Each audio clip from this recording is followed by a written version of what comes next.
Hello everyone. So in this video I am going to explain about check constraint. What is check constraint and what is the use of check constraint in SQL Server? So check constraint we do apply on any of the column just to check or to apply validation on that column to fix what kind of value we should get in that column. Just example, like we have some id database, just example, election database or any of the database where I want to ensure the user must have age greater than 18. So in that case we can apply check constraint greater than 18. Otherwise, in a normal in retail database we must know the price of product must be greater than 0. Okay, it should not be either 0 or less than 0. So in that case, to ensure the correctness of data we can apply check constraint price greater than 0. So now let's see how to create. So I am going to show you how to create a check constraint in the SQL Server. Okay.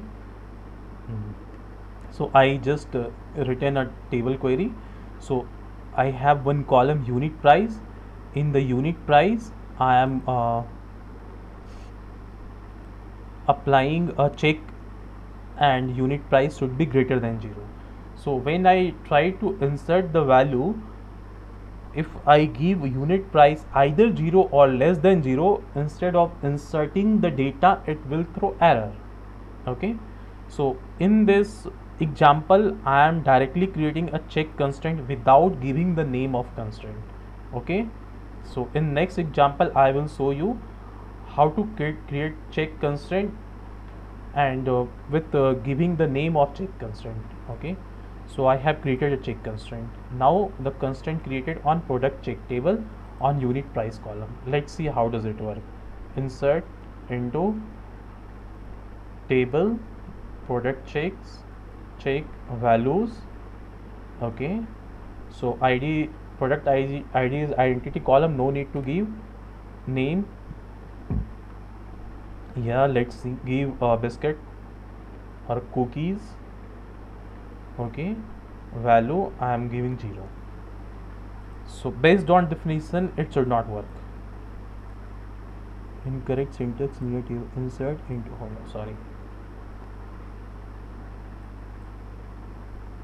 See, the insert statement conflicted with the check constraint. Okay, and this is the constraint name. Actually we have not given any name. When we don't give the name, SQL Server automatically give name to constraint.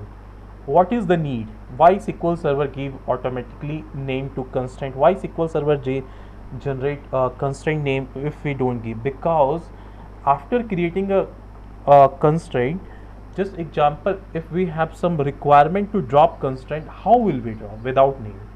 So if we know the name, we can simply write a syntax, alter table name, drop constraint name. Okay, so the main error is the conflict agar in database YouTube table DBA product check column unit price. Okay, so here I given a value 0 and constraint applied greater than 0. So instead of 0, if I give 1, it will insert without any conflict. We can see it's inserted the value without any conflict. Let's see the value. Select a star from product check. So we must have the value. Yeah, we can see unit price is 1.00, but when I try to give 0 it throw an error. And when I try to give anything in minus also it will throw error, because minus is also less than 0. Yeah, we can see. So and the next topic is like it is same, not different. Okay, so instead of directly creating a constraint, we can give the constraint name also. Okay, let me give this. Both works in the same way, only writing a query, like a way of writing query are different. Okay, let me drop this, drop table product check, it's dropped. Now I am going to create a table with check constraint in a different way. Different way means just I will give a name to the constraint. We can see unit price, then constraint name. So this will work in the same way. There is, in the working there is no different. Created. Now same way I am not able to give value -9, but I am able to give a value greater than 0. Sorry, invalid object. Oh, okay, the name is checks. Okay, you can see here I have given name check, like I applied as. Now let's see the value. Simple. I am able to insert because I am not violating constraint and giving value greater than 0.